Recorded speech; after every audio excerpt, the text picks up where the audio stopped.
Welcome back to Golf Party Live, the podcast that serves beginner golfers with confidence, community, and unforgettable memories. I am your host, Donna Taylor, golf pro and community builder, breaking golf down in a way that actually makes sense. Finally, thank you, Dad. Oh, good job, Lipper.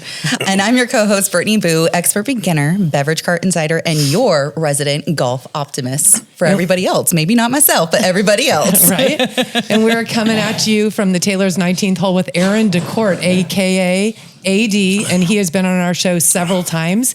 He's a good friend, a golf buddy, and he has been very entertaining on this show, talking about swing lube, music etiquette, the inside scoop on the Waste Management Phoenix Open.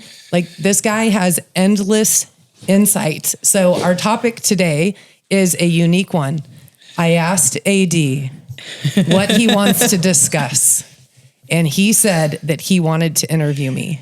Yes. Genius idea. Right?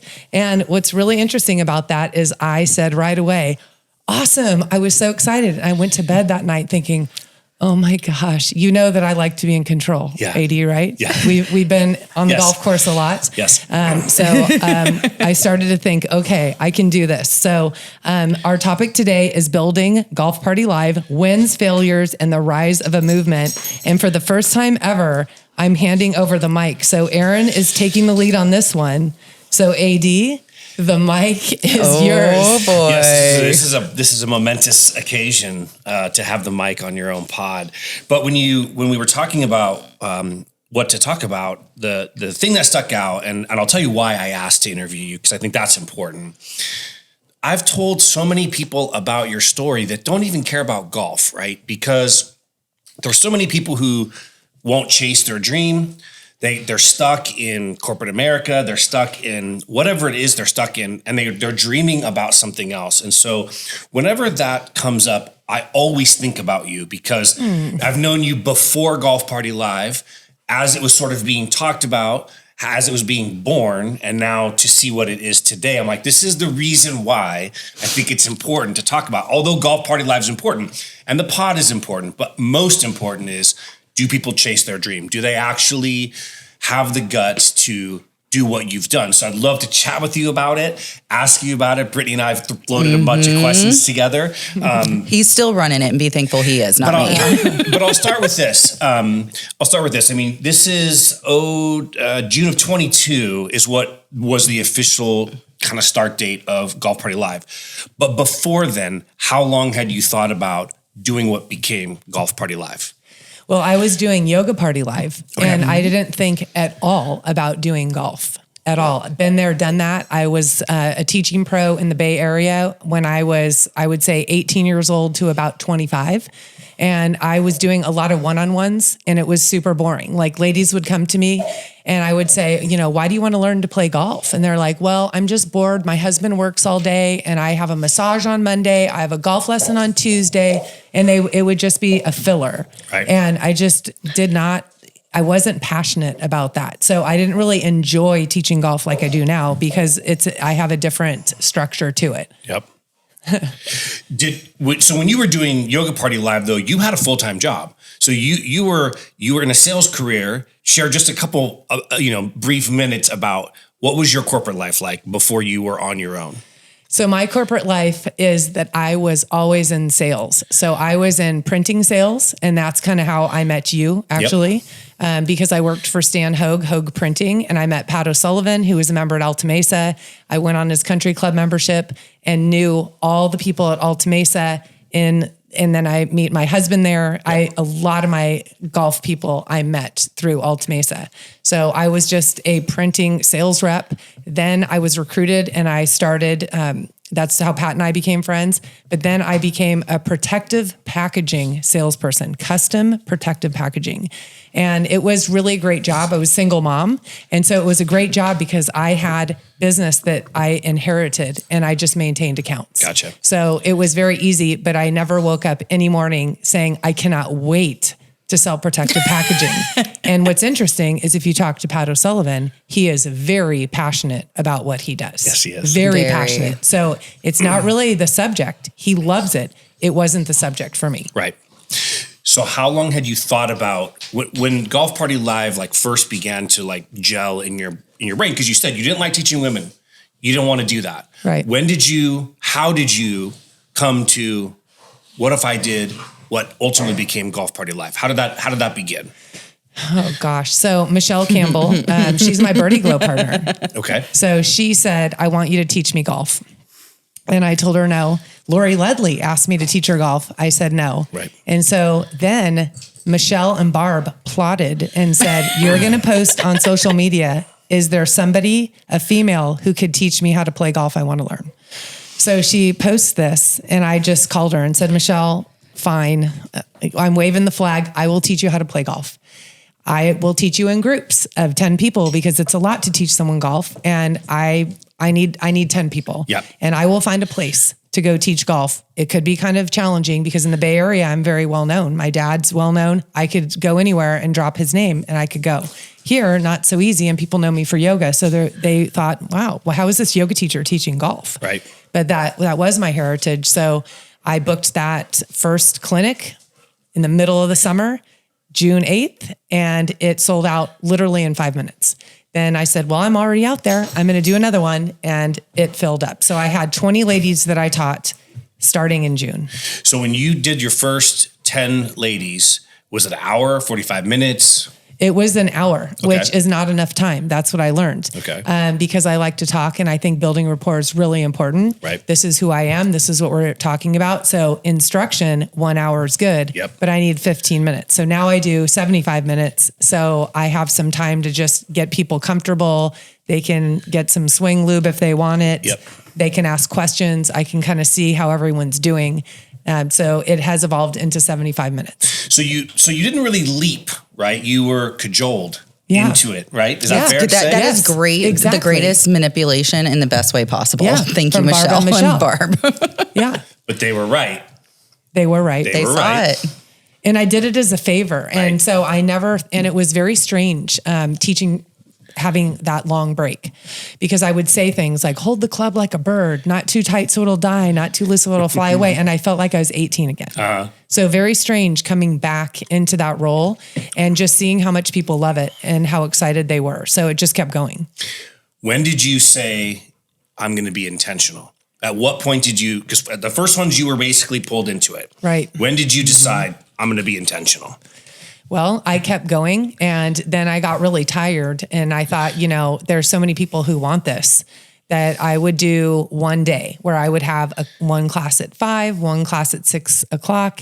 And then I need to have more because more people want that.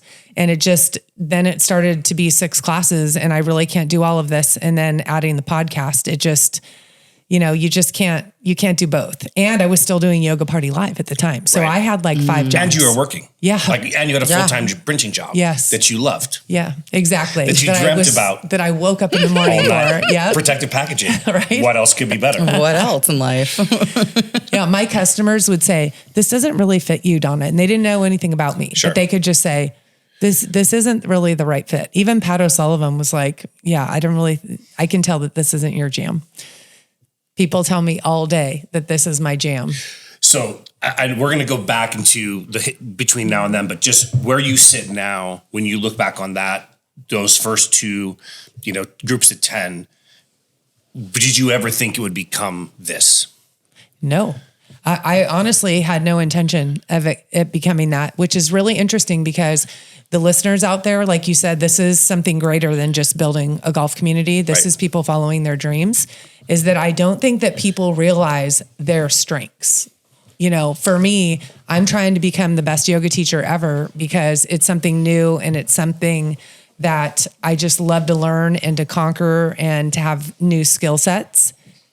And I just can't believe that I didn't look at my own strength. Everything that I know, I've grown up in the industry and how I couldn't see it right there. Yeah. It's very, very strange that I didn't see it there. But I think I maybe took it for granted because it was always a part of me.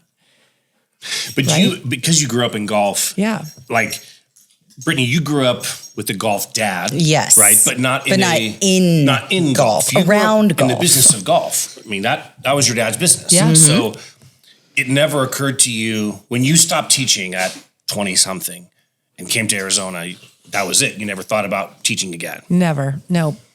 Which shame on me. But it has to be the right fit, like I have a real niche style of my business. So I think that I molded it towards what I love to do and what fits my personality, and people who come fit my personality. Yeah. So it's beautiful. You told me, I asked you how many people had gone through, and you said around 1,700. And something you said interestingly about that was, golf is hard, right? Like I think when you first learn to ski or snowboard, a lot of people will quit because the first couple of times are brutal. Yeah. It's not fun. I mean, Right. even if someone who's really good at it takes you to Tahoe, you're like, yeah, this wasn't fun. Golf is sort of like that. Agreed. How That's a good do analogy. you help women get past, like, this is gonna suck? In the beginning, it's gonna suck. I say, does everybody know that it's really hard to learn golf? So I just want a show of hands, and some people raise their hand and some people don't. So I want people to know this is really hard. So they go into it knowing. And then I think by having a group of 10 women who are all in the same boat and they're learning, it is very understandable that they're all missing the ball and they're all barely hitting the ball. They're just starting. So they don't feel like they're horrible. Okay. They are bad, but they're brand new. So I think that starting in that group, it makes them feel a lot better that they're normal, that this is hard. And I really try and talk about that we're just going to get better as we go. And it takes, this is why Boo being on the show is a big deal. 5 years to not be a beginner anymore. It takes 5 years. And everybody has their struggles. And I do tell them that all the time. I'm an advanced golfer and I have my days where I have a really hard time on the golf course. So it happens to everyone. Nobody is immune to having trouble on the golf course. Would you agree, Yeah, AD? for sure. I mean, for sure. I think that you teach a combination of people who are self-conscious to begin with. So women start off, in my opinion, you could tell me if I'm crazy, but I think guys are more like, you grow up with a bat and a ball in your hands or a hockey stick or whatever, and you're sort of like, I can kind of move it around. But if you're starting from zero where you've never played a stick and ball sport before, and you are, hitting 4 off the tee, it's going to drive you insane. I mean, golf is humbling. So how do you help them? I mean, besides asking them, how do you help them not quit, at least in the beginning? Yeah, it's really challenging. I mean, how do I get people not to quit, to focus on the good things that are happening and to let them know how you learn golf? You learn it from the ground up. So, for example, tomorrow I'm teaching lesson 3 at Greenfield Lakes. Lesson 3, I'm teaching them how to use their lower half of their body. Okay, so they could lesson 2, they're learning their backswing. They could be doing everything that I'm telling them. But if they're not using their lower half, they're gonna slice the ball, hit it right, hit a push shot. They're gonna have all sorts of problems. And I'll tell them, I'm not even going to worry about that. I'm not going to worry about the outcome. I'm just looking at your swing and I'm seeing how it looks. And if you do that, then we'll be able to move on to the next step. And then you're going to improve. So just trying to let them know what the process is, how you learn golf, that it is hard. So they just have the right expectations, because expectations really can kill momentum and it can kill just your growth. Yep. So I'm going to ask you one more question before Brittney's going to jump in here. Oh no. So- See, I didn't even know she was going to ask questions. I have some. She has some amazing questions that I want her to ask. Gosh. But I'm going to ask you this question as the last one before Brittney jumps in. So you have this business. It starts, you're going for a couple of years. You're still working. You're still doing Golf Party Live. You're still doing, yoga party. Yeah. Now you're doing golf. You have somewhere in there this birdie thing that you started like a year ago or so, right? Yeah. That didn't happen right away. Okay. When did you decide I'm letting go of my job? What made you go, I'm ready to leap? I want this bad enough to where I don't want to have a job. I was on a podcast. I was on Tori Totlis's podcast at the end of May, and she had said, you're not going to be able to do this for much longer. And she really guided me where she told me, you need to do a podcast. And I thought, that would be fun. I wasn't that busy. Sure. I'm brand new. I don't even know why I do a podcast, but yeah, it sounds fun. And she told me that, and I just started to watch, and I was so exhausted, and I just started to see that the demand is so huge, and that I have such a special ability due to my training from my dad. like that I literally specialize in teaching beginner ladies. And I don't know anybody who specializes in beginner ladies. Beginners maybe, or just, they're a golf instructor, but not too many niche people. So it just was clear to me after she told me that. I was just really, eyes are wide open. And it's just nuts. And then I gave my resignation on August 1st of 23. Did anybody think you were crazy at work? Did anybody go like, are you nuts? No, I think everyone thought this is the right thing for you. Even my boss, like he met me for lunch. He said he was so excited. And I think he knew that I just wasn't in it. I just couldn't do it. I did as minimal as possible. And I'm not that kind of person. I'm a really hard worker. Yep. And so when you're not living who you are, it's very challenging and it makes you feel like crap. I feel good when I put in everything I have. And that's how I teach golf. And when I do a podcast, I'm fully prepared. I'm ready to go. So to just kind of dog it, it's just not who I am. Yeah. And I just felt freed. Yeah. Well, on that note of being free and leaving that job, what was the loudest fear for you in your head to take that huge leap and leaving that security of the corporate job and knowing you had that 9 to 5? What was the huge factor? I think it's all the buzz that people say, oh, healthcare is so expensive and you need these benefits and you need this. My husband at the time was, I believe, almost 64. So I have a year and 2 months until he's on Medicare for his own health insurance. So for someone that age, when you are in your 60s before you hit Medicare is the absolute worst time for benefits. So we had to have him Cobra for 14 months. Very, very expensive. Very expensive. I didn't know what my health care was going to be, but I just said, you know what? I'm no longer going to be held hostage due to benefits. I will not do that. And I was sick of it because every single time I was living with a man, aside from RT, I was the one who had to offer the benefits. I was the one that had to do the job to carry the load. Mm-hmm. And I no longer was willing to do that. Mm-hmm. It's time for me. Mm-hmm. And it was great. It ended up very, very great. And from a perspective of your student, it's been so good in the way that you build these clinics and put them together. When you had the first quiet thought in your head that you were meant to do something different with golf and specifically teaching these ladies, how long did you keep that to yourself and knowing that that was something that needed to change? I'm working with a life coach, Kristen Griffin, and she said, doing creates clarity. Doing creates clarity. So that's a crazy thing. Even with this podcast, Boo, you've been with me on the whole way. I had no idea how it was going to look, and there's been a lot of changes to it. Doing creates clarity. So, I'm just doing my golf clinics and I'm seeing, wow, I need to create this. I need to create that. These people are asking for things. So again, eyes wide open that your clients are going to tell you what they want and how can I make that happen? I do not regard myself as a very creative person. And what's really interesting is I feel that I am very creative now. It's so crazy. Like this part of you blossomed because you started doing something, lit the match. Yeah. And even so this is going to drop after my holiday golf party that's happening on December 29th. This is going to drop after. This is going to be the first episode of the year, just so you know, AD. This is a big deal. So I was thinking, okay, I started doing little tea gifts for my golfers because this is a special experience and we're going to be playing Seville. So I have these little cute little bags and I put things in them.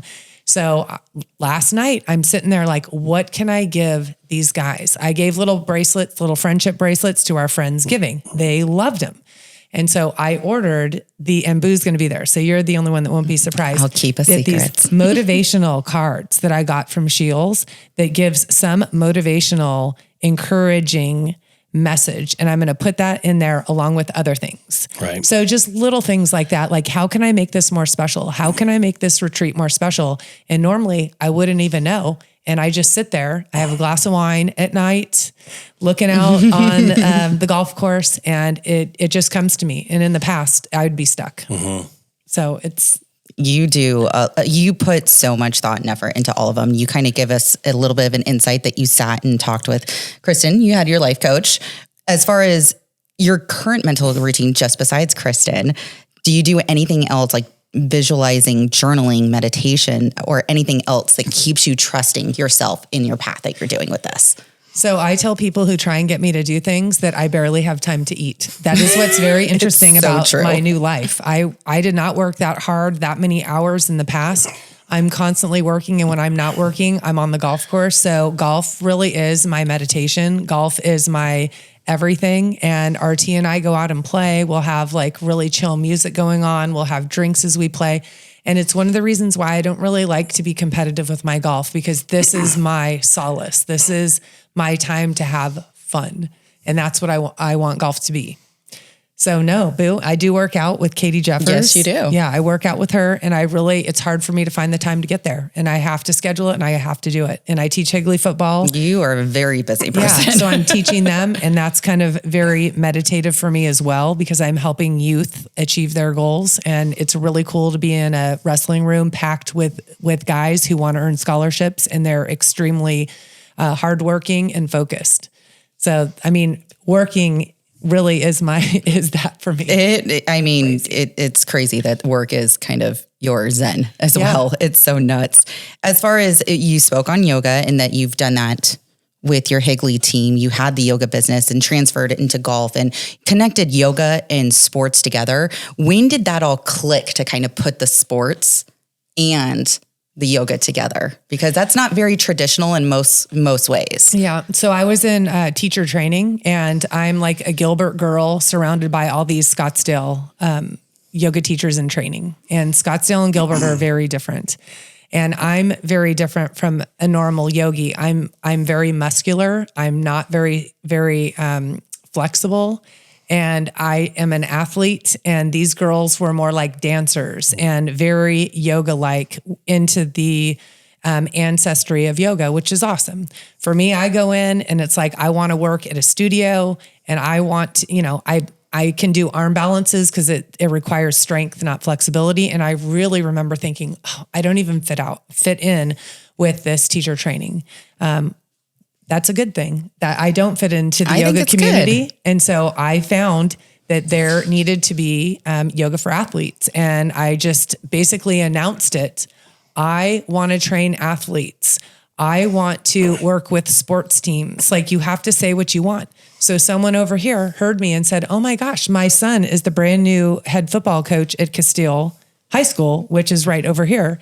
And he's looking to bring yoga to his program. Mm-hmm. And I got that job, and I literally had no idea what I was even going to do with these kids, because it's very different working with athletes. And now I have trained a lot of yoga teachers on how to work with male athletes.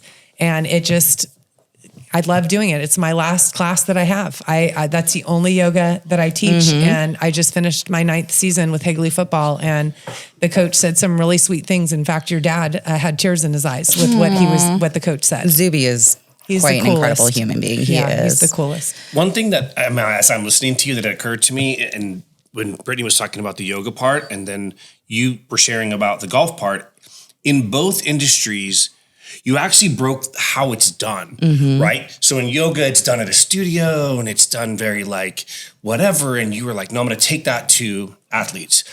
Golf is no different. And I took it to bars too. Right. And you took it to bars. Right? I took it to bars. Oh, that's right. Right. But golf is no different. Like, it has the on-ramp to golf is, you join a country club, you go down to your local muni, you book an appointment with an instructor, usually one-on-one, and your journey begins, but not everybody wants to do it that way, and it's very uncomfortable. And you found a way by putting women together to make it less imposing, because they're not one-on-one. There are other people who are with them who are struggling, which is, I'm sure, no different when the very first time you teach yoga to a bunch of wrestlers, right? The very first time for them is the same. Like, they can't do what a normal yoga person can do, right? Just like most people can't swing a club naturally. They have to learn. So you basically broke the business twice. Because on the golf side, it showed me how to do it. Right. That's why I think that yoga, you broke the mold, and then you jailbroke golf. Yeah. It really is incredible. That's why I am very grateful to my yoga. And even as an instructor, I am grateful for everything that I know because I can teach it with really knowing anatomy. And I can talk to them about the mindset that I learned through yoga with showing yourself grace and just being present and staying with it. And it's just a lot of my mindset before I became a yoga teacher, I was a totally different person, just the way that I saw things.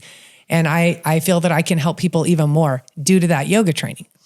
Well, and most people, and I would guess most of your students say something like this to you at some point. They're like, I'm glad I got started because I wanted to do it. I just couldn't find a way in. And Golf Party Live, you're offering what you have created, made it easy for me to get started. Fair? For sure. Yep. And they can go with a friend. Right. And they can meet other ladies. So I have my MBA in marketing and I'm really a marketing focused person, as I know you are. Like that's just my jam. That's why, I think we really get each other as friends.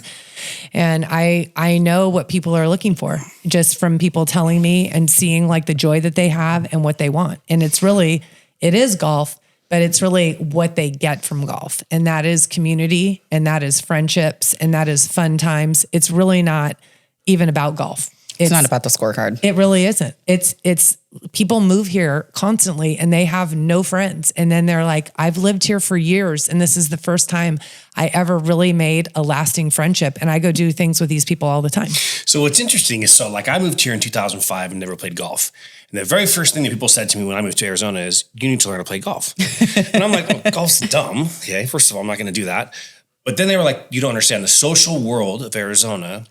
You will learn how to create deep friendships through golf, right? The very first person I ever played around a golf with was your husband, Ron Taylor, and Tommy Bambo. So Longbow Golf Course. That's when it started. Yeah. Okay. RT took me to Longbow. That was your first round was at Longbow. Yeah, annoying. I know. What a dick. But what you're saying is really interesting, right? Which is you've helped create connection between people who might have lived here for a long time who've never fellowshipped through golf. And basically what you created isn't just golf, you created how to create friendships as adults, which is a not easy thing to do. Right. It's a difficult thing to create friendships. Especially when you just moved here, you know? Right. Like you just moved here and like, how do you meet somebody? Especially if you're older. Right. It's really tough. So, it's just incredible what's happened. And I couldn't be more happy to be in this situation where I'm helping connect people. I even love to set people up. I set my dad up with his wife. She was one of my golf students way back in the 90s, early 90s. I'm having a singles event. That I don't know if you saw out that. So fast. It sold out in like 4 hours. 80 so people. many people reached out to me like, how do I sign up for this? It says it's not available. You want to know why? Because you marketed it not just on Golf Party Live, you marketed it in a lot of places on golf platforms on social media. And that was I learned smart. all these things.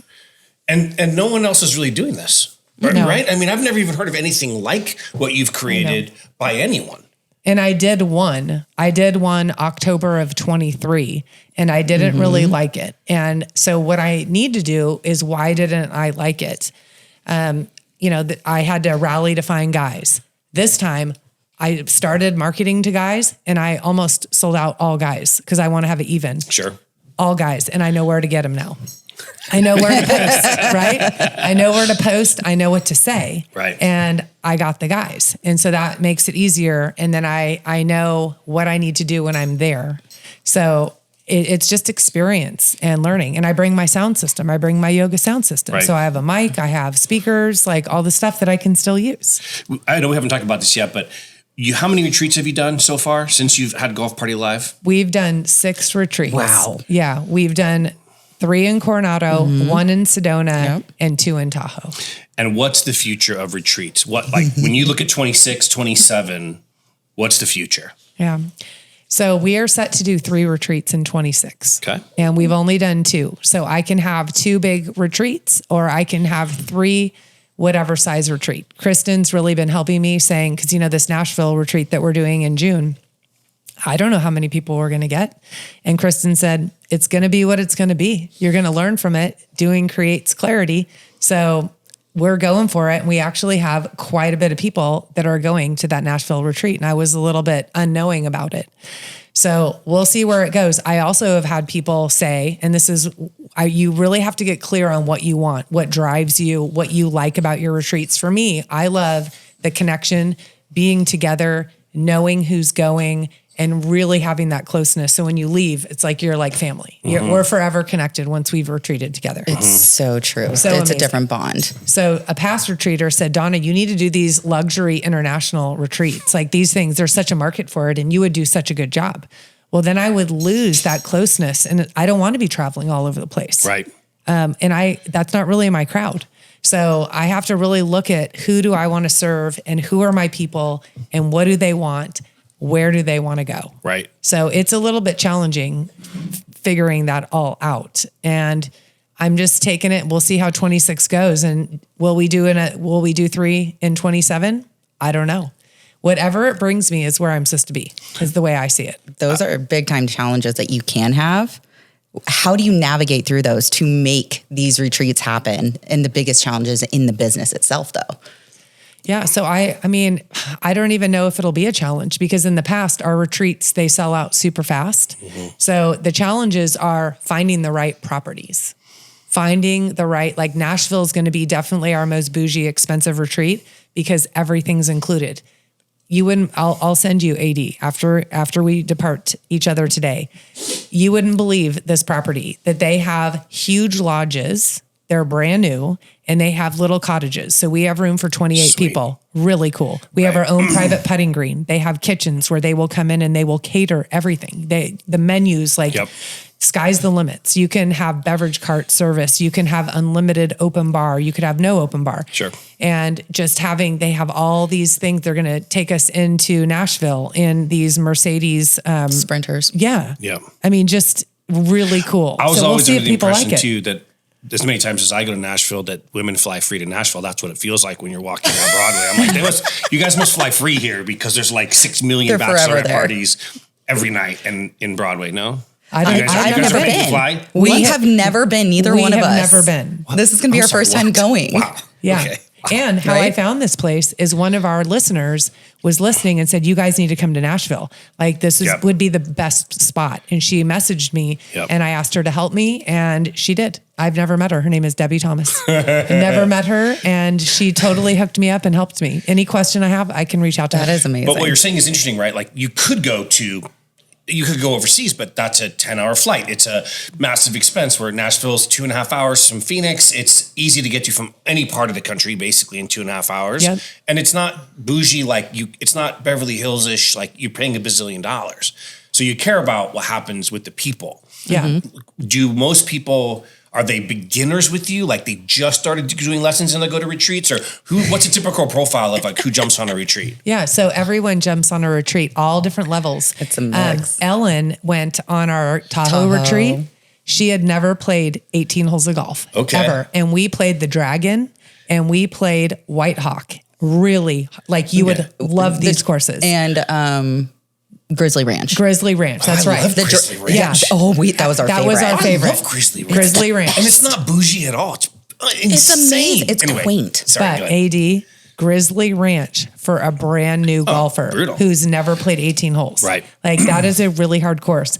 So I played with her at that course. That was so fun. Yeah. And she did great. She had a really good attitude. So I tell everyone, if you can hit the ball in some capacity, you can come on a golf retreat. You just have to keep up with pace of play. Right. That's it. Right. So we get some that are not great at golf. We have some that are really good. When we went to Sedona, we had some really good golfers and I would just pair them at the beginning. Sure.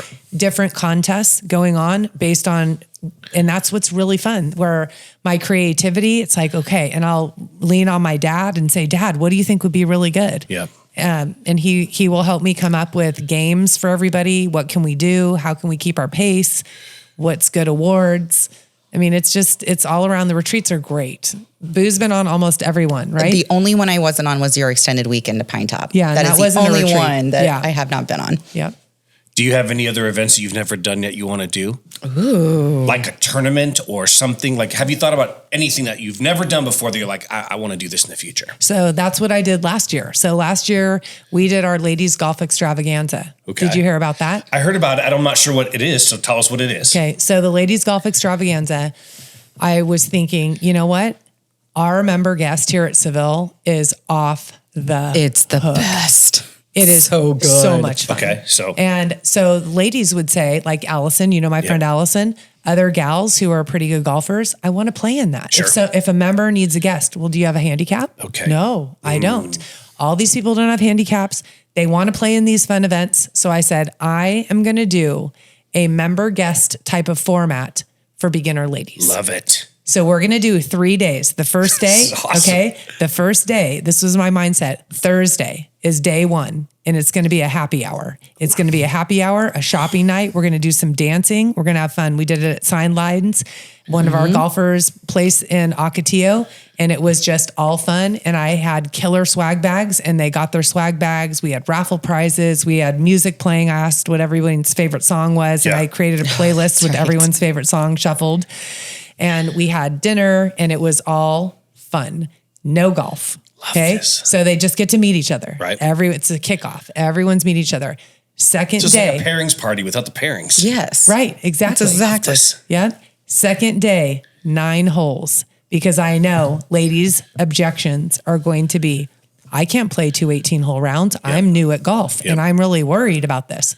9 holes. And it's going to be at 3:00. So if you work, you just go to the dentist or do something, take a doctor's appointment at 3 and you come to play golf instead. So we did that. And after that, we went to another one of our golfers has a really nice restaurant, the Trophy Bar. in Ocotillo. So we go there. They donated food, both of them. I'm trying to keep the cost down. So we had another great night. And then the last day, 18 holes. They played 18 holes. We had award ceremony. We had a great, just really great. We had Shawnee Harley came in, talked mindset. That was great. I gave them etiquette, the whole thing on the front and back end. We did golfers yoga. Katie Jeffers did golf fitness. We did a lot of things on Saturday and it was amazing. And it was a lot of work, but it was incredible. So we're doing that again, and we're going to have it in your neck of the woods at Augusta Ranch this year. Yeah. On March 26th through the 28th. Perfect for these kinds of events because you can play 18 holes in 2.5 hours. It doesn't take 4.5 hours to play there. Holes are short. We just played in a APN event there, and we did a full blown. They had 2 groups on each hole, and I think we finished in 3 hours. That's impressive. 2 groups on each hole. 2 groups on each hole, and we finished in 3 hours in a scramble, which is really. But again, That's big time. Augusta Ranch is a cool. It's a cool vibe. Well, we're gonna have 100 ladies. Last year we had 80. We're gonna have 100 ladies, and they're gonna have bands for us afterwards. We're doing our kickoff at Lori Ledley's house, which overlooks the entire valley. We'll have 100 ladies at her house. We'll have it catered, and so that's like running a lot of things. So I really like doing that. Yeah. Because I've had to work with my life coach. What do you really like? I really love running events. Yep. I love it so much. I can't even tell you because I'm connecting people. I'm watching them have fun, and I get to use my creativity and just let them see this is the possibilities with golf. What was that clicking moment that you had from the original vision of Golf Party Live just being the strict clinics and stuff like that, transitioning it into all these specialty clinics that you do, and then the play dates, and then the podcast and the retreats? What got you into evolving this vision from the original? It was one thing at a time. Like you teach someone to play golf, and then you see the biggest thing that they would say is, I have nobody to play golf with. Yeah. Okay. Because they're like, if your wife started to play golf, you may want to play with her on a Sunday, but you'd rather probably play with your guy friends because it's just totally different. When someone's a brand new player, you're going to support them and love them and help them, but you also want to play with your guys. So trying to find community for them, basically help to plug them in so they don't quit. Right. And what they need, like a beginner needs to be playing. So we could do this monthly play date. Why do I do it co-ed? It's the only co-ed thing that I do. Is that my husband and I love to play golf together, and people want what I have. They want to find a great guy if they're single. So how can I say, no, Boo, you can't bring your boyfriend or your husband to go play golf when I'm promoting. That's what you want. That's what a lot of people want. Yeah. So we have our month. It wasn't like I sat down just like this podcast and said, this is what I'm going to do. And I'm going to take it slow, and I'm going to do this and going to do that. It's eyes wide open. This is what we need. People said, we want to do a golf retreat. Okay. How about Coronado? And you just make it happen with your connections. And it's just really seeing like there's a need. and I'm going to fill it because I like it. The thing that you've been saying the whole pod is doing creates clarity. And Yeah. what it sounds like to me is that you basically decided to just start doing. Yeah. Like that was really the decision. It wasn't the grandiose what you have now, but you just basically said, if I just start doing, then this thing will flesh itself out. And that's kind of what has happened. Yeah. And having that awareness and being able to see and to be open to what people are saying.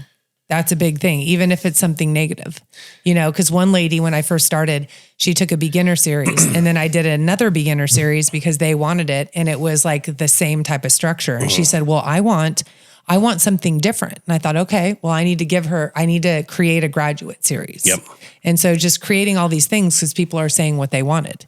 How do I do a semi-private series? Because people didn't want a group of 10. They wanted a one-on-one. Well, I'll do 5, but that's the smallest that I'm going to do. Yeah. I mean, it just one-on-ones just aren't effective. So let me ask you this, because now you're the captain of your own ship, right? You have no boss, right? This is your vision. Yeah.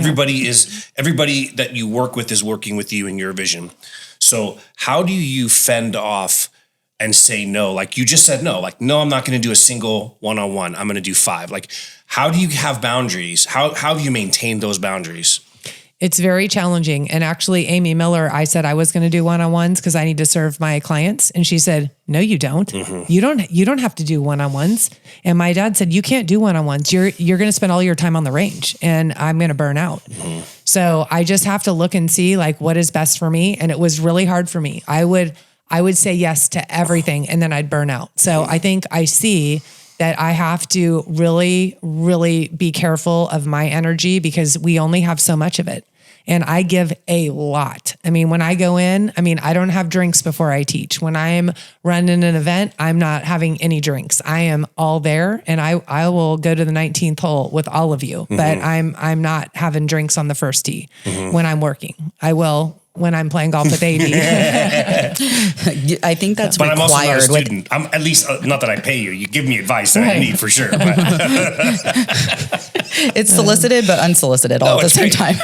My policy is if Donna has something to say to you, you should probably listen because she's better than you. So I go, yeah, okay, it's fine. It's wild. It's so true.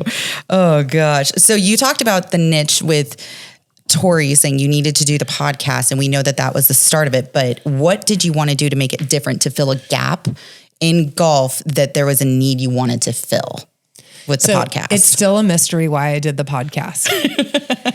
I do think that when someone tells you that you'd really be good at something, they see something in you. You have to be careful because you have to want it too. That I've made mistakes owning my own yoga studio. Everyone thought I should have my own yoga studio, but do I want to be in 4 walls and have a yoga studio and try and motivate yoga teachers to not call out of work because they have a headache or they're on their period? No, I do not want to do that. I'm very motivated, and that was very challenging for me. But I didn't really even know why I was going to do it, but I think I wanted a challenge, and I did want to become a better speaker. I wanted to become a better speaker, and I thought it would be really fun, but I had no idea what I was going to do on that podcast at all. And if you've seen, because AD, you've been along the ride as well, is that I went in like all podcasters do, and I'm going to have a bunch of guests. If you look at the very beginning, guest.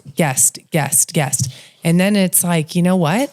People want to hear They want to hear from me. Correct. And they want to learn something. So why should I have a guest who is, a professional golfer or a professional caddy or someone who is a guy who is doing things for men?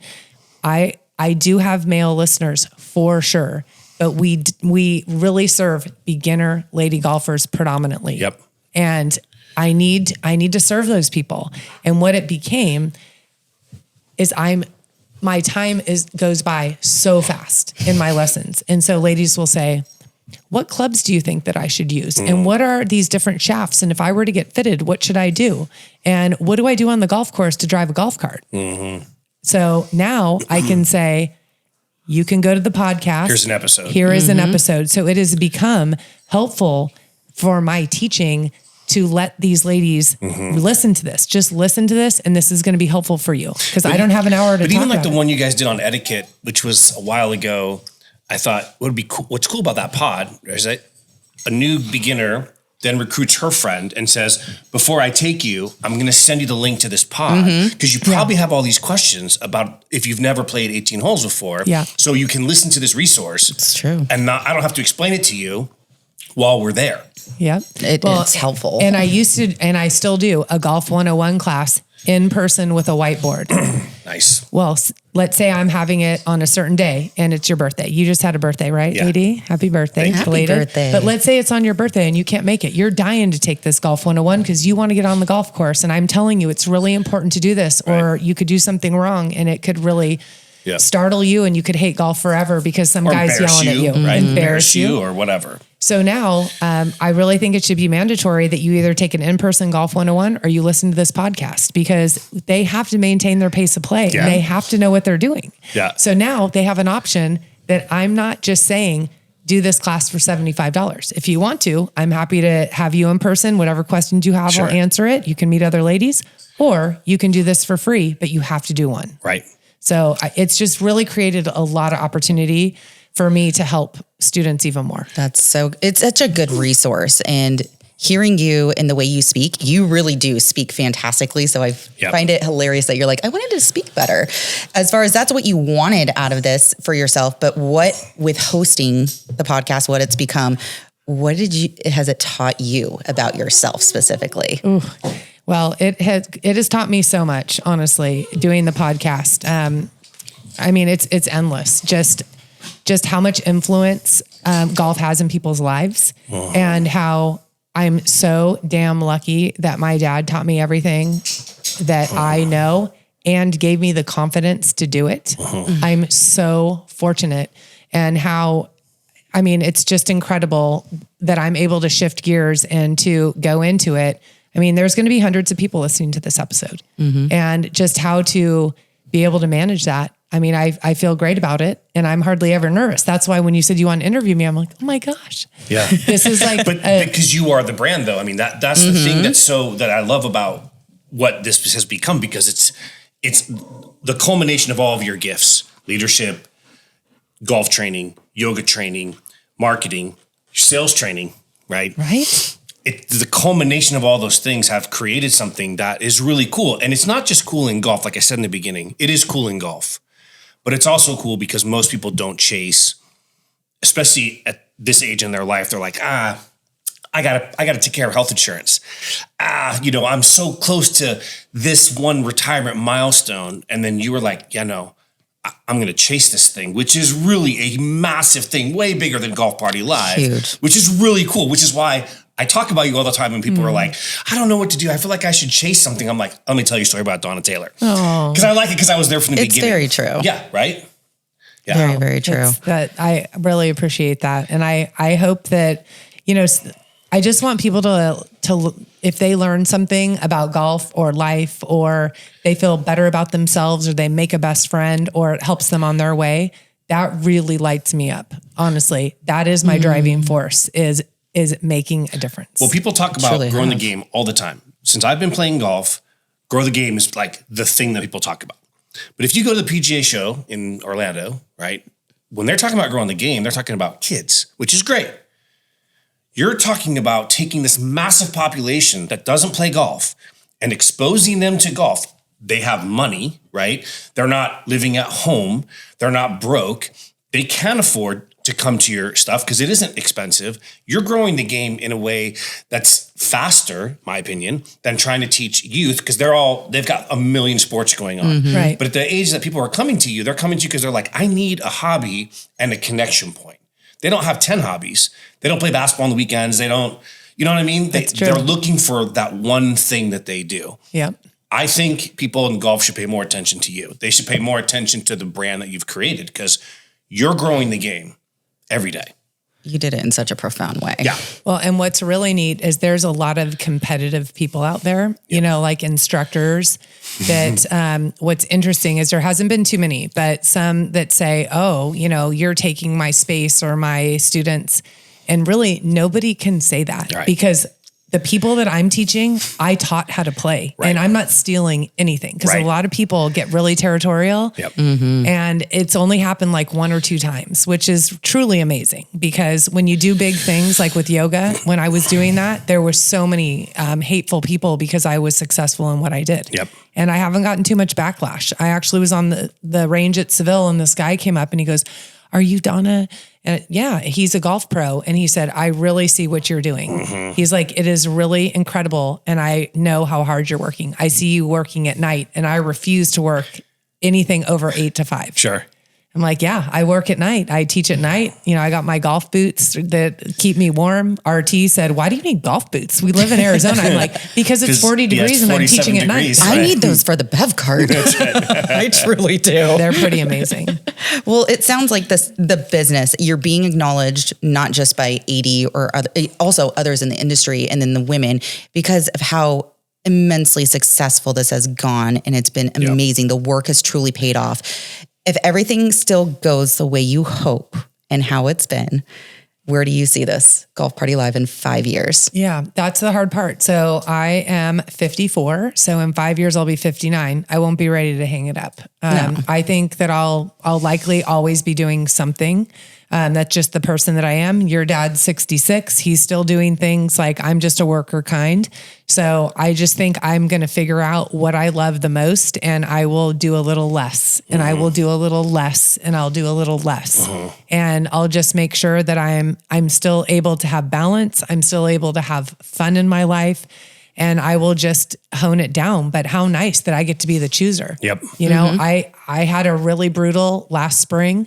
It was so hard, and I got sick. I got pneumonia and I got the flu. I was in bed for 16 days. I'm never sick. So this year, Kristen's helped me with these bookends, which is basically I go on a retreat. I have space on the front. I have space on the back, and then I have some wiggle room. And if I want to fill it when I'm there and I feel good, then I do. If not, then I have my downtime. So I'm learning how to manage a very packed schedule, and I get to be the chooser. So when I do choose to be there, I'm there and I'm ready. It's incredible. I love it. I really do. So good. So good. Yeah. Let me see what other, as far as. We never took a break, Boo. And we got like 10 minutes left. Right? I know. So we should take a quick break. Let's take a break. Right? This is what we did on our first episode when we were in our home studio. So true. We just kept going. We had our commercial stacked with 3 commercials. I'm like, why did that happen to our editor? Well, it happened. Yeah. He said you only took 1 break. Whoopsies. Okay, we'll be right back. Ladies, this is the event of the year. Our Ladies Golf Extravaganza, AKA The Extra, is coming to Augusta Ranch Golf Club in Mesa, Arizona, March 26th through the 28th. 3 days of social golf, laughs, and community vibes you won't find anywhere else. The weather, stunning. The course, immaculate. And we've got room blocks ready for all of our out-of-town guests. So round up your besties and make it a fun golf getaway. Spots are limited, so don't wait. Hit the link in bio and secure your spot at The Extra today. Hey golfers, if you are looking for a golf course that feels like home, come play Ocotillo Golf Club in Chandler, a true desert oasis and one of my all-time favorites. I've been playing here for over 20 years, and they've always been incredibly supportive of ladies golf and our growing community. The golf course is beautiful, the atmosphere is welcoming, and every round just feels special. And after your game, head over to Tio's Kitchen and Patio. It's right on the property, overlooking the course with a gorgeous outdoor patio, 10 TVs, and scratch-made American favorites that are absolutely delicious. That's Ocotillo Golf Club, where great golf and great friendships meet. It's official. Golf Party Live's 2026 schedule is here. We're talking our biggest year yet, the Ladies Golf Extravaganza this spring, plus 3 unforgettable golf retreats, Coronado Island, Nashville, and Tahoe. Mark your calendars, ladies. And for all the juicy details, listen at the end of this show. All right, so we are back from our break, and we only have time for a couple more questions from these guys. And I do want to reiterate that I really appreciate you guys, taking the time to plot together and to ask questions. And I really love the angle that AD is coming in from, so other people can grow and learn, because that's really what I'm all about. Yep. I think that you asked me initially, what my biggest win is with Golf Party Live, and I actually tried to call my dad. He's still in a rehab facility and he didn't answer the phone. But you know what? I've also learned I don't really need to ask people a bunch of questions. Yep. I just need to dig deep. And I really feel that the success of this business is just growing golf. Like you said, growing the game, but just really having golf be an absolute impact in someone's life. Like everything good, I say it all the time, everything good has come to me through golf. Aaron, you're my friend because of golf. Right. I know Boo because of golf, married to her dad. Right. All these things have come to me through golf. Not Tatum. Tatum didn't come to me. She's sitting here petting Tatum on her side. But Champ came to me through golf. Like all these things. Well, if you think about it, technically Tatum did come to you through golf because it's from the same breeder as your mom. Your mom's a golfer. She may not have been at the time when when you guys were younger, but in a way. But they live on a golf course. So That's true. I just really want people to have the joy that I have. And you don't have to be an advanced golfer. You could be the worst golfer ever and you can still have a blast and have fun with the game. And it can bring you opportunity. It can bring you sales deals. Yep. I've had some 100%. ladies that have made $60,000 commission by knowing what to do. We took that golf 101 that I was talking about. Right. Just there's so much opportunity. So that is really my biggest accomplishment with Golf Party Live is having ladies enjoy it and them texting me. I probably get 2 to 3 texts a day with pictures with friends and telling, oh, I played with my husband and my father-in-law. I was so scared and we built the most incredible memories and this changed my life. Yeah. When people tell me I changed their life, it just makes me want to cry. Well, let me ask you a question about that. So at some point in your life, I mean, a little different because your dad was in golf. But everybody who plays golf at some point got bitten by the bug. Like you start, you kind of try to figure out, is this for me? So you've now watched 1,000+ women get started.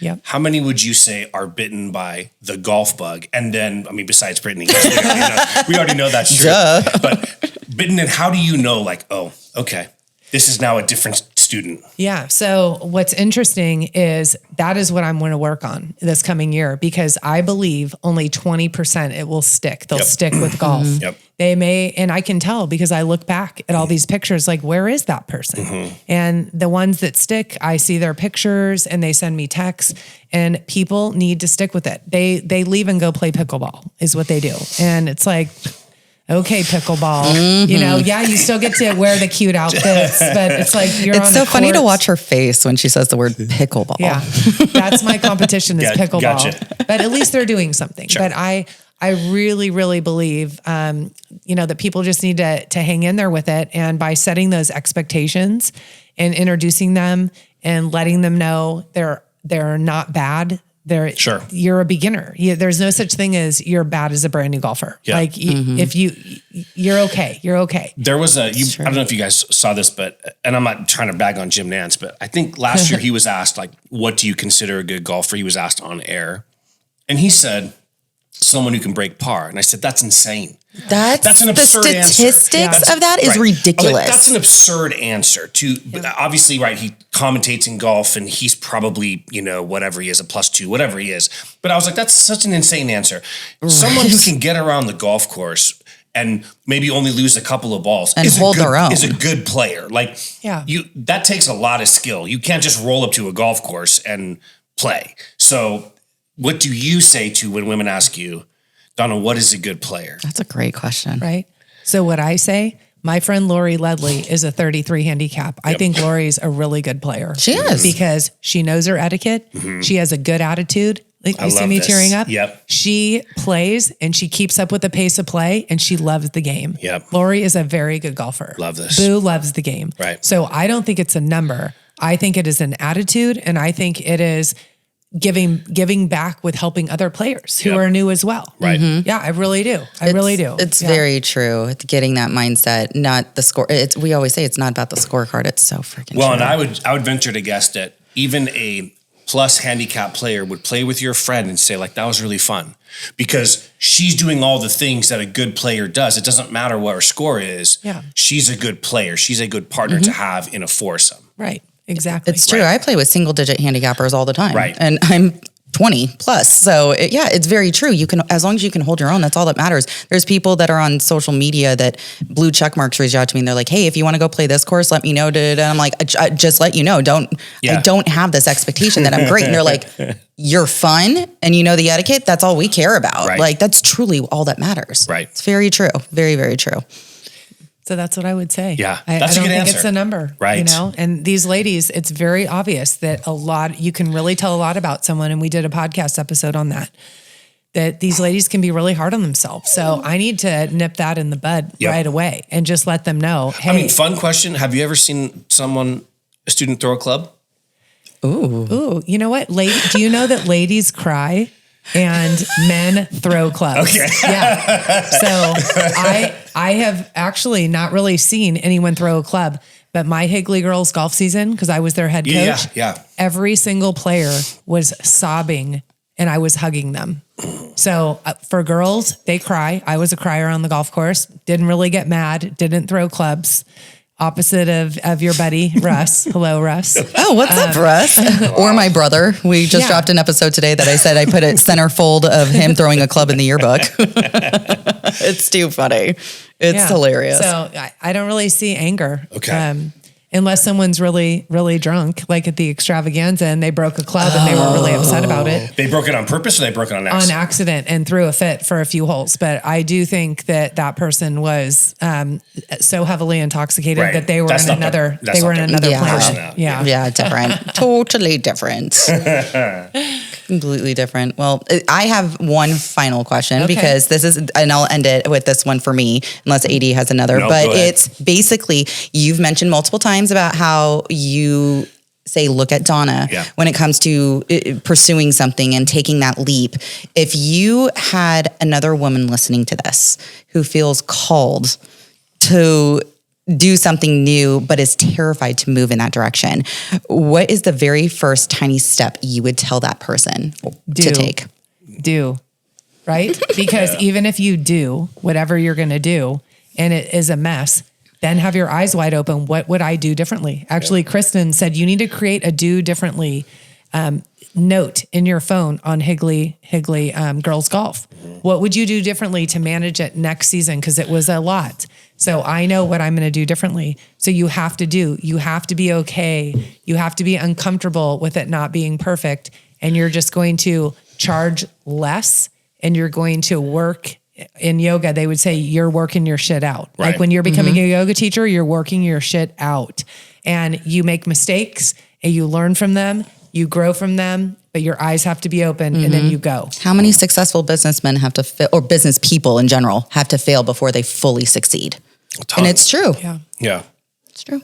It's good advice. Okay, Boo, do you want to lead the takeaway? Perfect. So now, we'll go into our takeaway now. And I loved, AD, this was great. I loved hearing from a different perspective of Donna. Honestly, I think this right now, this is my takeaway. Like it was so fun to be able to do this. Donna told me what the idea was and I started thinking of questions and stuff. And you and I were texting back and forth to each other about questions and everything. And you sent some general questions. You're like, this is the direction I want to go. And I was like, okay, perfect. And I had different categories of questions that I had for you. And I think it all kind of seemed well and together. And I've learned a different side of you. I'm happy for everybody else that gets to listen and hear this different side of you and seeing kind of into the brain of this business and the owner and somebody who's made such a profound change in a lot of people's life. Yeah. It's huge. Thank you. I loved this. And thank you for being a part of it. Of course. I think the takeaway for me is twofold. I mean, I think kind of where I started, which is what you've done is admirable, not just because it's about golf, although it's awesome that it's about golf, because golf needs different. We've had the same like methods and mechanisms. And I mean, you know, people talk a lot about Tiger grew the game and I'm like, okay, but Tiger's not going to tee it up maybe ever again, or definitely not have the same effect that he had, you know, in the 90s and the 2000s. So how do you grow the game? I mean, you've done that. I think the other takeaway is you've made a sport accessible and approachable to people who were previously scared of it and now couldn't live without it, which I think a lot of people get to that point when you start playing it enough. Mm-hmm. And if you stay with it enough, you go, wow, I'd like this to be part of my life forever. Whether that's you try to be better, or you just say, I'm just going to be a social golfer. We know a lot of those social golfers who they never get any better, but they love it. Right. And they'll play once or twice a week or 4 times a month or 6 times a year. And they just love it. And they love it. So I think the takeaway is people should follow your advice, which is to just do. But also the takeaway is you're growing golf in an amazing way that not everybody, I don't think anybody else is growing golf the way you're growing golf. Nobody. No. Well, it's an honor. And I would say my takeaway is twofold. Number one is I was back seeing my dad in the Bay Area, and, you know, he's getting better, but he's making his way. Sure. But I'm so grateful that he equipped me to be doing what I'm doing, with confidence and with his golf, like all of it. I mean, even like he's a crazy guy. And I think people have heard him on here and know that, where he has not lost his sense of humor, even though he's not very mobile, where he said, put me in this wheelchair and we're going to go trolling.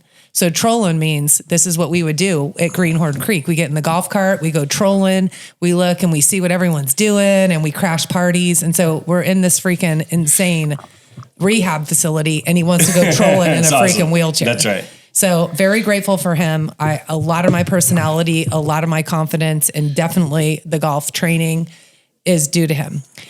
On a different note, I'm super grateful that Boo's along my side with this podcast, because I was thinking about it. I would not be doing this podcast if you weren't doing it with me, Boo. Honestly, it is a lot. And I just think I would have run out of content. I need someone sitting next to me who gets me, who like has the right energy with me, that is easygoing, who's funny, who can think off the cuff. And there's really... It wouldn't be happening. So I just want people to know that Boo is a very big influence on this podcast. Very, very much. And we have a really good time doing it. And I'm really grateful for you, Boo. I didn't think we'd be crying on this podcast. Gosh dang it. Okay. So I really thank you guys so much for coming up with this. If you loved this episode, please share it with your golfing friends. This is how our show is growing. We want to continue this year after year after year, but we need people to tune in, and it is growing. And I really appreciate that. AD, totally appreciate you coming over to Seville. He got to see our new house. He loves it. He's going to have a cigar and a drink afterwards. Yeah, it's going to be great. But also, if you listen to your pod and you have friends that don't know Donna, this is the pod to send them. This is the link to send them and say, if you want to know what golf party life is, if you want to know the future, listen to this pod. Yeah. So I really appreciate you guys making the time. We always hope that our ladies, our listeners, are out having fun. If it's cold where you are, go inside, go to a simulator, come out and see us in Arizona. We have a ton of stuff going on. So we hope that you have fun with your golf no matter what. And we hope that you go low. Ladies, it's official. The Golf Party Live 2026 schedule is here, and it is our biggest year yet. Here's what's coming your way. March 26th through the 28th, our signature ladies golf extravaganza right here in Mesa, Arizona at Augusta Ranch Golf Club. This year's theme, Luck of the Ladies. 3 days of fun, bold outfits, social golf, and all the magic our community brings. Then we are moving April 30th through May 4th. 5 dreamy days on Coronado Island for our nautical-themed golf retreat. Think beach vibes, yoga, bikes, and unforgettable sunsets. Following that, we have June 11th through the 15th. We're heading to Nashville. Saddle up and swing, ladies. We'll be staying at a beautiful golf resort, hitting downtown Nashville for live music and amazing nightlife. And then conclusion in August would be the 20th through the 24th. We're wrapping up the summer in the Tahoe region, surrounded by stunning mountain views and cool, crisp air. All of our retreats are 5 days long, packed with unforgettable golf, deep friendships, and memories that last a lifetime. These events always sell out, so grab your girlfriends and claim your spot now. You'll find all the details through our link in bio. 2026 is going to be legendary. Come golf party with us.